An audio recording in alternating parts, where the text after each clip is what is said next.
John Reddy ఆత్మహత్య కాదు, అది హత్య. ఆమెని చంపింది జాన్ రెడ్డి అని మేము ఈ ప్రపంచం ముందు మా ఉద్యమాలు, దళిత ఉద్యమాలు, బీసీ ఎస్సీ ఎస్టీ జేఏసీ, ధర్మ సమాజ్ పార్టీ, అనేక దళిత సంఘాలు మొన్న హైదరాబాదులో ఒక పెద్ద ధర్నాలో ఇది హత్య, జాన్ రెడ్డి చేసిన హత్య, ఈ హత్యకి బలైపోయినటువంటి మల్లీశ్వరి కుటుంబానికి న్యాయం చేయడం అనే కొన్ని డిమాండ్లని రాష్ట్ర ప్రభుత్వం ముందు, కలెక్టర్ ముందు, జిల్లా ఎస్పీ ముందు, పోలీసుల ముందు పెట్టడం జరిగింది. ఏమిటి ఆ డిమాండ్లు అంటే, వెంటనే జాన్ రెడ్డిని ఈ హత్యకి కారణమైనటువంటి ఆత్మహత్య చేసుకునేటట్టుగా పురిగొల్పి హత్యకి కారణమైనటువంటి జాన్ రెడ్డి కుటుంబ సభ్యుల్ని 13 మందిని వెంటనే మర్డర్ కేసు నమోదు చేయాలి, హత్య కేసు నమోదు చేయాలి. ఈ హత్యకి కారకుడైనటువంటి కుటుంబం మీద కేసు పెట్టాలని చాలా రోజుల తర్వాత అంత పెద్ద ధర్నా చేస్తే అప్పుడు స్పందించి కొంతమందిని అరెస్ట్ చేయడం జరిగింది. ఇప్పుడు మేము కోరుతున్నది ఏంటంటే, అర్జెంటుగా జాన్ రెడ్డి మీద మర్డర్ కేసు నమోదు చేయాలి. ఆ తర్వాత కుటుంబానికి 20 లక్షల రూపాయల ఎక్స్గ్రేషియా ప్రకటించాలి. ఆ కుటుంబంలో ఆ అమ్మాయి సోదరుడికి ఒక తాత్కాలిక కాంట్రాక్ట్ బేస్ మీదనైనా ఒక ఉద్యోగాన్ని ఇచ్చి 20 లక్షల రూపాయలని ఇమీడియట్ గా ఈ కుటుంబానికి చేసినటువంటి ఈ దురాగతం ఏదైతే ఉందో, ఈ హత్య ఏదైతే ఉందో, అది ఆత్మహత్య అనే పేరు జరుగుతుంది కానీ అది హత్య. ఈ హత్యకి మరి బలైపోయినటువంటి ఈ మల్లీశ్వరి కుటుంబాన్ని ఆదుకొని రాష్ట్ర ప్రభుత్వం 20 లక్షల ఎక్స్గ్రేషియాని, నష్టపరిహారాన్ని ప్రకటించాలని ముఖ్యమంత్రి రేవంత్ రెడ్డిని డిమాండ్ చేస్తున్న ఈ సందర్భంగా. అదే సమయంలో ఇక్కడ ఉన్నటువంటి మాకు ఏ పోలీస్ స్టేషన్ కాడికి పోయి ధర్నా చేయాలనో మాకు తెలియదయ్యా. బాధితులు ఎక్కడుండేనా తమ న్యాయాన్ని కోసం, తమ జరగాల్సినటువంటి న్యాయం కోసం, నిందితుడికి పడాల్సిన శిక్ష కోసం బాధితులు ఎక్కడైనా తమ గోసని, తమ బాధను వెలపుచ్చుకుంటారు. ఈమె పోయి హత్య ఎక్కడ జరిగిందో, లేకపోతే ఏ పోలీస్ స్టేషన్ పరిధిలోకి వస్తుందో ఆమెను తిప్పడం కూడా అన్యాయం. రేపటి రోజున ఇదే జిల్లాలో బాధిత కుటుంబం ఇక్కడ ఉన్నది కాబట్టి ఈ జిల్లాలో మేము పెట్టిన డిమాండ్లని ప్రభుత్వం పరిష్కరించకపోతే నల్గొండ జిల్లా మొత్తం దిగ్బంధం చేస్తాం, కలెక్టరేట్ దిగ్బంధం చేస్తాం, కలెక్టరేట్ దిగ్బంధం చేసి పారేస్తాం. అవసరమైతే నల్గొండ జిల్లాకి బంద్ని పిలిపిస్తాం. బంద్ని పిలిపించి ఈ కుటుంబానికి న్యాయం జరిగేంత వరకు పోరాటం చేస్తాం. ప్రధానమైన డిమాండ్లు మర్డర్ కేసు నమోదు చేయాలి జాన్ రెడ్డి మీద. ఆ తర్వాత కుటుంబానికి 20 లక్షల రూపాయల ఎక్స్గ్రేషియా ప్రకటించాలి. ఆ కుటుంబంలో ఒక మనిషికి ఒక కాంట్రాక్ట్ బేస్ మీద నేను ఒక ఉద్యోగాన్ని ప్రకటించాలి.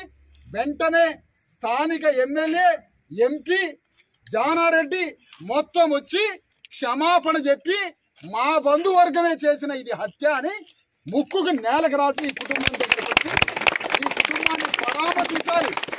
ఒకవేళ ఇక్కడ ఎమ్మెల్యే, ఎంపీ అయిన జాన్ రెడ్డి కొడుకులు ఇక్కడికి వచ్చి ఈ కుటుంబాన్ని పరామర్శించకపోతే ఈ హత్యలో మీరు కూడా భాగస్వాములని ప్రకటించాల్సి వస్తుంది. ఈ హత్యలో, ఈ కుటుంబానికి జరిగిన అన్యాయంలో మీరు కూడా భాగస్వాములే. జానారెడ్డి కొడుకులైన ఎంపీ, ఎమ్మెల్యే, ఎమ్మెల్సీ మీరంతా కూడా ఈ జరిగిన అన్యాయానికి బలైపోయిన మల్లీశ్వరికి జరిగిన అన్యాయంలో, ఈ హత్యలో మీరు కూడా భాగస్వాములే అని ప్రకటించాల్సి వస్తుంది. 24 గంటల నుంచి 48 గంటలు టైం ఇస్తున్నాం. ఈ 2 రోజుల్లో జానారెడ్డి కొడుకులైన ఎంపీ, ఎమ్మెల్యే, ఎమ్మెల్సీ మీరంతా వచ్చి ఈ కుటుంబాన్ని ఆదుకొని పరామర్శించి ఆ కుటుంబానికి రావాల్సినటువంటి నష్టపరిహారాన్ని, ఆ నిందితుడికి పడాల్సిన శిక్షల్ని, ఈ రెండింటిని అమలు చేయడానికి పార్లమెంటు సభ్యుడు ఎవరు? వీరారెడ్డి, ఎమ్మెల్యే వీరారెడ్డి, ఈ ఎమ్మెల్సీ, ఈ ముగ్గురు కోటిరెడ్డి వచ్చి ఈ కుటుంబాన్ని పరామర్శించి ఈ కుటుంబానికి రావాల్సిన ఎక్స్గ్రేషియాని 20 లక్షల రూపాయలు ముఖ్యమంత్రి నుంచి తెప్పిస్తారో, మీరు ఎక్కడి నుంచి తెప్పిస్తారో 20 లక్షల రూపాయలు ప్రకటించి ఆ 20 లక్షల రూపాయలు రావడానికి, కుటుంబంలో ఒకరికి ఉద్యోగం ఇవ్వడానికి, ఆ తర్వాత నిందితుడికి మర్డర్ కేసు నమోదు చేసి నిందితుడికి శిక్ష పడే విధంగా ఈ ఎంపీ, ఎమ్మెల్యే ఇద్దరు ఈ కుటుంబానికి వచ్చి పరామర్శించి ఈ పని చేయాలని మేము డిమాండ్ చేస్తున్నాం. బీసీ ఎస్సీ ఎస్టీ జేఏసీగా, ధర్మ సమాజ్ పార్టీ కార్యకర్తలుగా, ఇక్కడ ఉన్నటువంటి దళిత ఎస్సీ సంఘాలు, అంబేద్కర్ సంఘాలు, దళిత బీసీ సంఘాల తరఫున మేము డిమాండ్ చేస్తున్నాం. ఒకవేళ ఇది పరిష్కరించకపోతే నల్గొండ జిల్లాని పిలుపునిస్తాం, బంధు పిలుపుకి. ఆ తర్వాత ఎమ్మెల్యే ఎంపీ క్యాంపు కార్యాలయాలు ముట్టడి చేస్తామని కూడా ఇక్కడ నుంచి ప్రకటిస్తున్నాం. మేము అడుగుతున్నాం, నువ్వు ఇంతవరకు రాలేదంటే ముఖం చెల్లకి రాలేదా జానారెడ్డి కుటుంబం? లేకపోతే హత్యలో మీరు భాగస్వాములా? లేకపోతే ఆ జాన్ రెడ్డి ఎవడైతే ఉన్నాడో ఆ జాన్ రెడ్డి తోటి ఈ అమ్మాయి హత్య కావడానికి కారకులైనటువంటి ఈ జాన్ రెడ్డికి మీరే ఉసిగొలిపి ప్రేరేపించి చావుకు కారణం అయ్యారా ఎమ్మెల్యే ఎంపీలు? అందుకోసం మీరు రావటం లేదా? మీ ముఖాన్ని ఎందుకు చూపించట్లే? ఎమ్మెల్యే అంటే ఈ నియోజకవర్గానికి, ఎంపీ అంటే ఒక తండ్రితోటి, ఒక నాయకుడు అంటే ఒక తండ్రి సమానులే. మీరు ఈ నియోజకవర్గానికి వచ్చి ఈ కుటుంబాన్ని పరామర్శించట్లేదంటే మరి మీ నియోజకవర్గ సభ్యులు కాదా వీళ్ళు? నియోజకవర్గంలో ఉన్న కుటుంబం కాదా? మీరెందుకు రావట్లేదని డిమాండ్ చేస్తున్నా. మీరు రావట్లేదు అని అంటే ఈ హత్యలో, ఈ కుటుంబానికి జరిగిన అన్యాయంలో మీరు భాగస్వాములని ప్రకటిస్తున్నా. ఎన్నో హత్యలు జరుగుతున్నాయి. రేపులు జరిగి అనేక మంది ఆడపిల్లలు రేపులకు గురై చచ్చిపోయినప్పుడు మనం అనేక ప్రోగ్రెస్ అభ్యుదయ సంఘాలు, పెద్ద పెద్ద సంఘాలు వచ్చి ఎన్కౌంటర్ చేయండి, ఎవడైతే రేపు చేసిండో వాడిని ఎన్కౌంటర్ చేయండి అని అంటారే. మేము అంటున్నాం ఇవాళ, ఒకవేళ మల్లీశ్వరే రెడ్డి అయి జాన్ రెడ్డి అనేటవాడు ఒక దళితుడు అయితే ఆ దళితుడిని ఇప్పుడు ఏం చేసేవాళ్ళు?